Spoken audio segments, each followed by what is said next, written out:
Assalamualaikum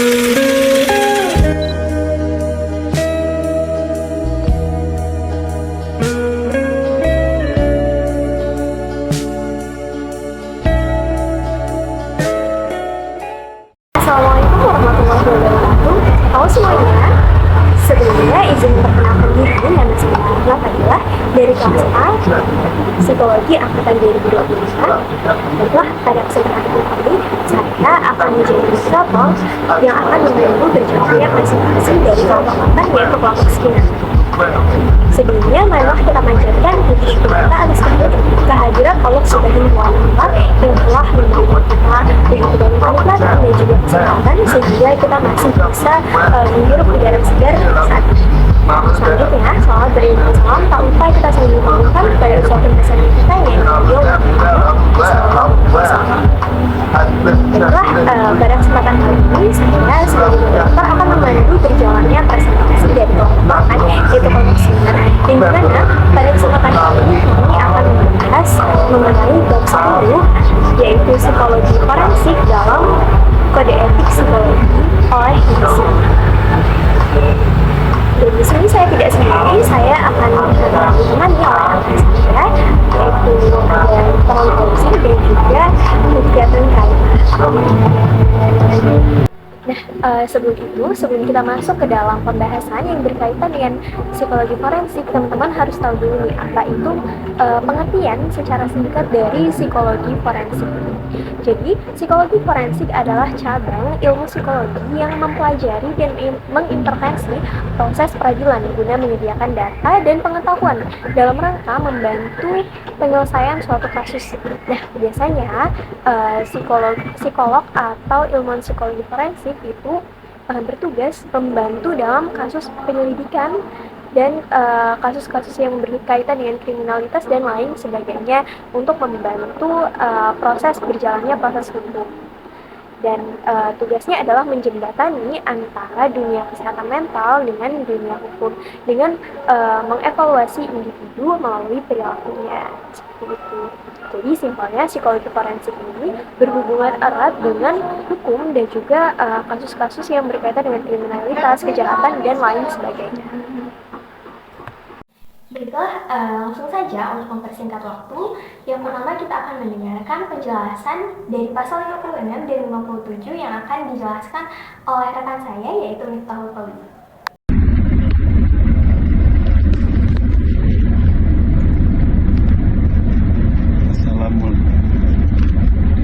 Assalamualaikum warahmatullahi wabarakatuh. Nama saya Fauzi. Saya di sini ingin menjelaskan tentang pasal 56. Hukum dan komitmen terhadap kode etik. Pasal ini menjelaskan bahwa psikologi forensik adalah bidang psikologi yang diterapkan dalam ranah hukum, terutama pada proses peradilan pidana. Psikologi forensik berperan memberikan bantuan secara profesional dalam menangani masalah hukum yang berkaitan dengan aspek psikologis manusia. Baik psikolog maupun ilmuwan psikologi yang bekerja di bidang ini wajib memiliki kompetensi sesuai tanggung jawabnya dan memahami sistem hukum yang berlaku di Indonesia. Mereka juga harus menyadari adanya kemungkinan konflik antara kewajiban menyampaikan informasi dengan aturan hukum yang berlaku. Apabila terjadi konflik, psikolog diharapkan menyelesaikan masalah secara profesional dan tetap menunjukkan komitmen terhadap kode etik psikologi dan menjalankan langkah-langkah yang sesuai dengan ketentuan hukum. Selanjutnya, pasal 57 yaitu kompetensi. Pasal ini menjelaskan bahwa praktik psikologi forensik mencakup berbagai kegiatan seperti asesmen, evaluasi, terus penegakan diagnosa, terus konsultasi, terapi, serta intervensi yang berkaitan dengan proses hukum seperti pemeriksaan terhadap pelaku atau korban tindak pidana menjadi saksi ahli, terus penilaian hak pengasuh anak. Seluruh praktik tersebut hanya bisa dilakukan oleh psikolog yang berkompeten, memahami sistem hukum di Indonesia, dan berpedoman pada kode etik serta standar pemeriksaan psikologi yang baku. Sementara itu, kalau ilmuwan psikologi forensik yang melakukan penelitian mengenai aspek psikologis dalam proses hukum juga wajib memiliki pemahaman terhadap sistem hukum Indonesia saat bekerja berdasarkan prinsip etika penelitian psikologi. Selanjutnya, adapun kasus nyata di Indonesia itu contohnya tahun 2022 atau 2023 itu kasusnya Putri Cendrawati. Dalam persidangan pembunuhan Brigadir Nofriansah Yosua Huta Barat atau sering dipanggil Brigadir J, Dr. Reni Kusumowardani, Magister Psikologi, psikolog, bertindak sebagai psikolog forensik. Tugasnya adalah melakukan asesmen psikologis terhadap Putri Cendrawati untuk memberikan keterangan ahli terkait kondisi psikologis terdakwa. Reni menggunakan pendekatan multimetode, termasuk tes kepribadian, tes kecerdasan, tes emosi, dan wawancara yang mendalam. Hasil asesmen menunjukkan ketergantungan emosional tinggi terhadap figur yang memberikan rasa nyaman. Narasi konsisten mengenai dugaan pelecehan seksual di Magelang dan narasi lain yang dianggap skenario karena inkonsistensi. Dalam menjalankan asesmen ini, Dr.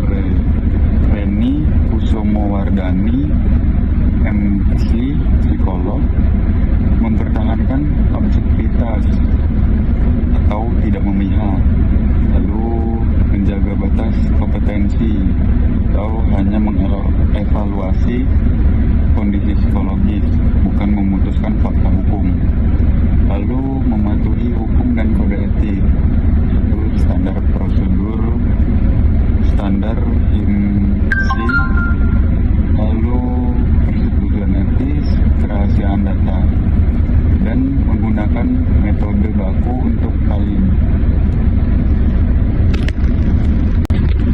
Dalam menjalankan asesmen ini, Reni menunjukkan perilaku sesuai kode etik. Ia mempertahankan objektivitas atau tidak memihak, menjaga batas kompetensi atau tidak mengevaluasi kondisi psikologis, bukan hanya memutuskan fakta hukum, lalu mematuhi hukum dan kode etik sesuai prosedur standar IMSI, persetujuan etis, kerahasiaan data, dan menggunakan metode baku untuk validitas dan rehabilitas hasil serta memberikan keterangan ahli di pengadilan sesuai ruang lingkup kompetensi.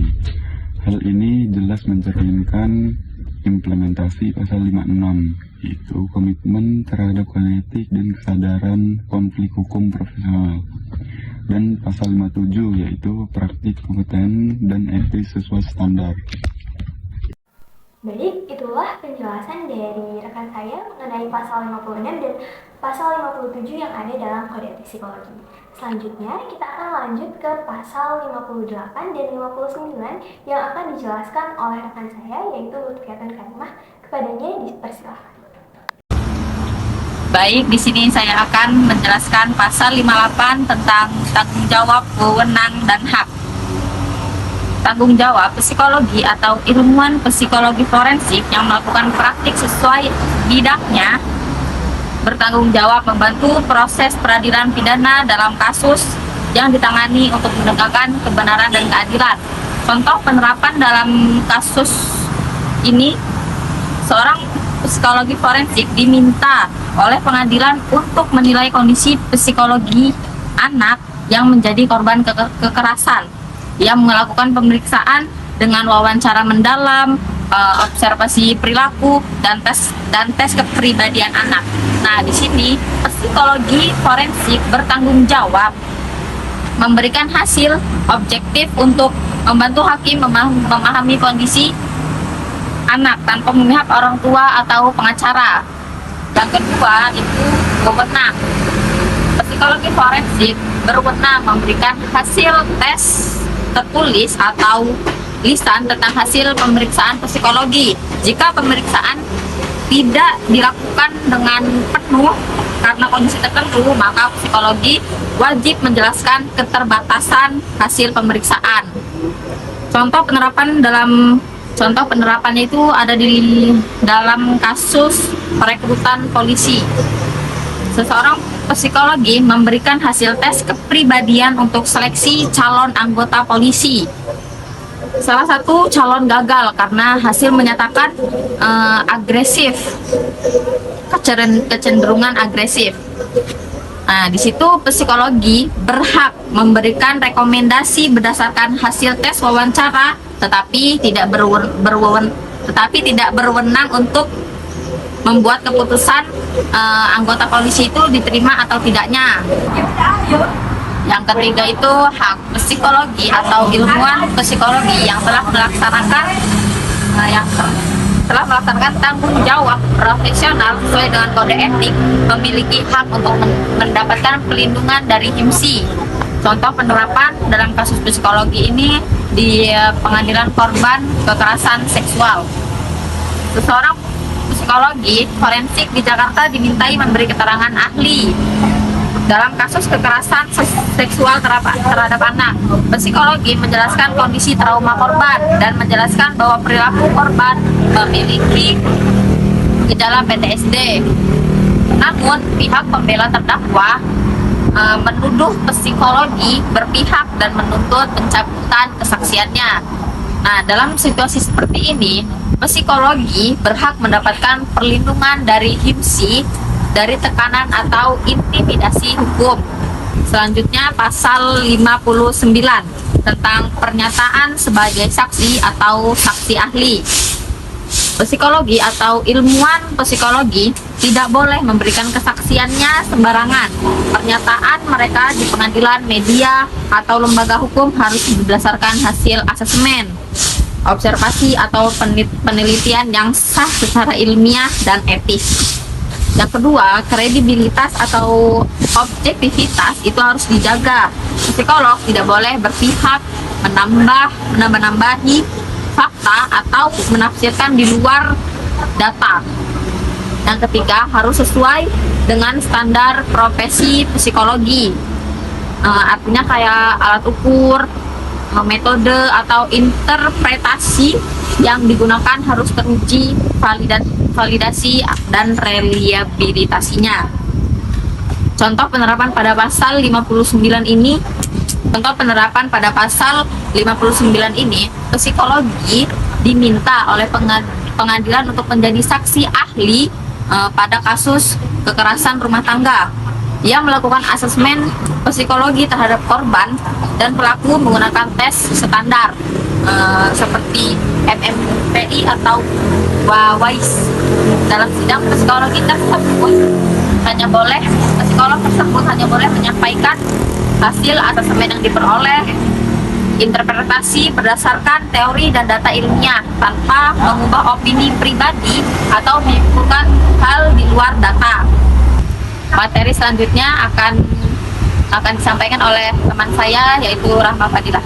Nah, tadi kita sudah mendengarkan penjelasan mengenai pasal 56 sampai pasal 59 mengenai psikologi forensik yang ada dalam buku kode etik. Untuk selanjutnya, saya akan melanjutkan pembahasan dengan membahas pasal 60 dan 61. Di mana saya akan membahas mengenai pasal 60 yang mana pasal ini menjelaskan mengenai peran majemuk atau peran ganda dari psikolog atau psikologi forensik.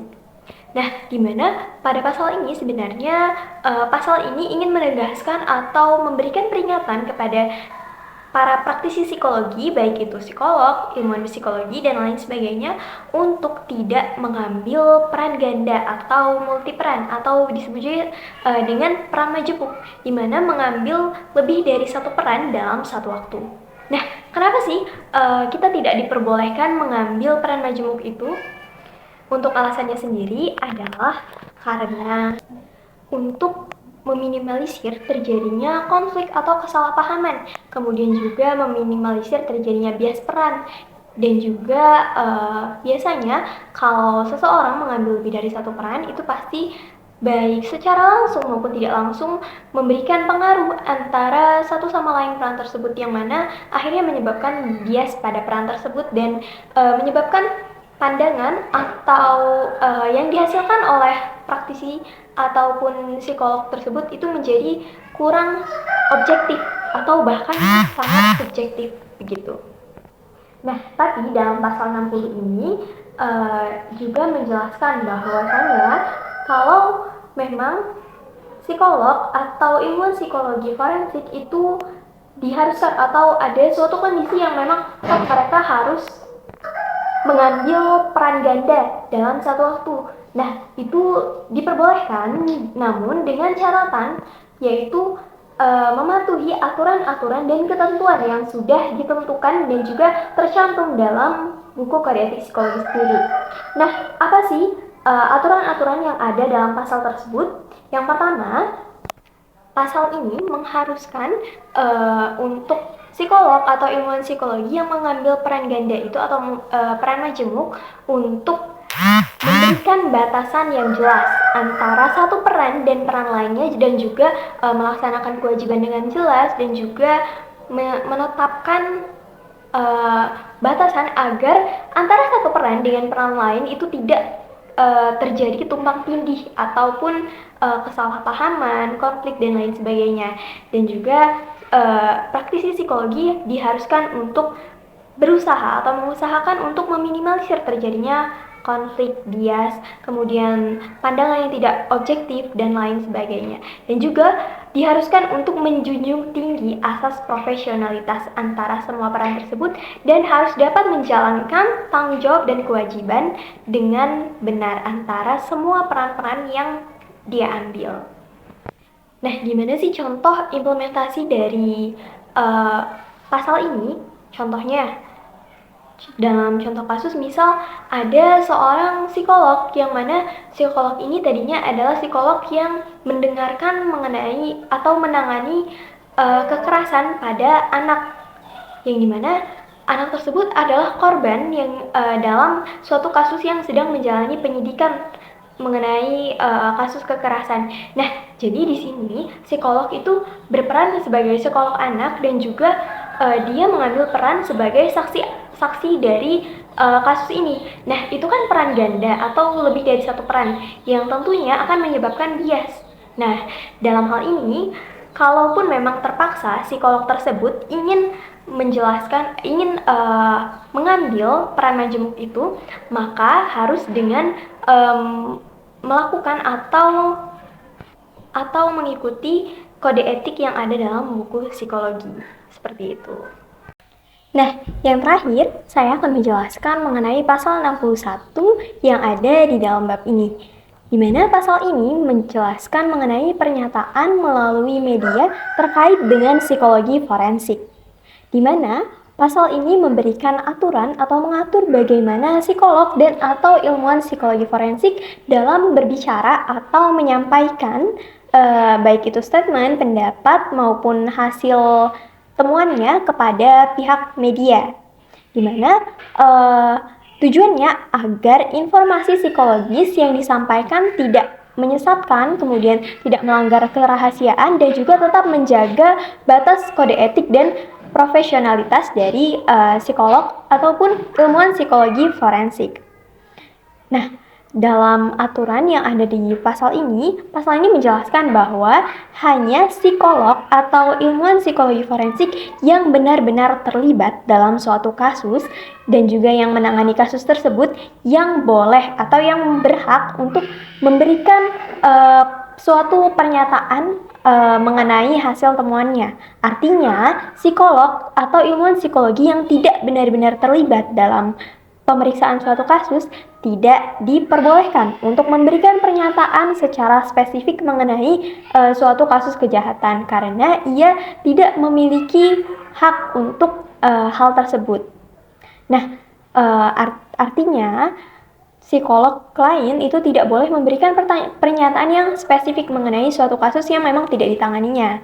Tapi dalam pasal ini juga dijelaskan bahwasanya untuk sekedar memberikan pernyataan umum atau yang bersifat tidak terlalu mendalam, tidak terlalu mendetail, dan juga tidak terlalu spesifik untuk suatu kasus atau hanya gambaran umum saja, psikolog lain masih diperbolehkan, tetapi dengan batas-batas yang hanya sekedar menjelaskan mengenai fenomena umum dari suatu kasus. Nah, contoh implementasi dari pasal ini adalah di mana ketika ada suatu kasus tawuran yang sedang viral di media sosial, kemudian ada seorang psikolog yang kemudian diundang oleh pihak TV, tapi psikolog tersebut tidak menangani secara langsung mengenai kasus ini. Tapi dalam hal ini psikolog ini masih diperbolehkan jika hanya menjelaskan mengenai pernyataan atau penjelasan umum mengenai fenomena tersebut. Contohnya seperti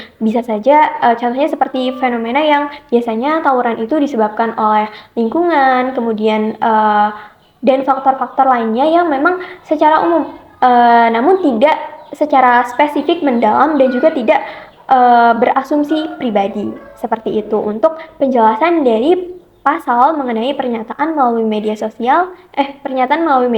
terkait dengan psikologi forensik.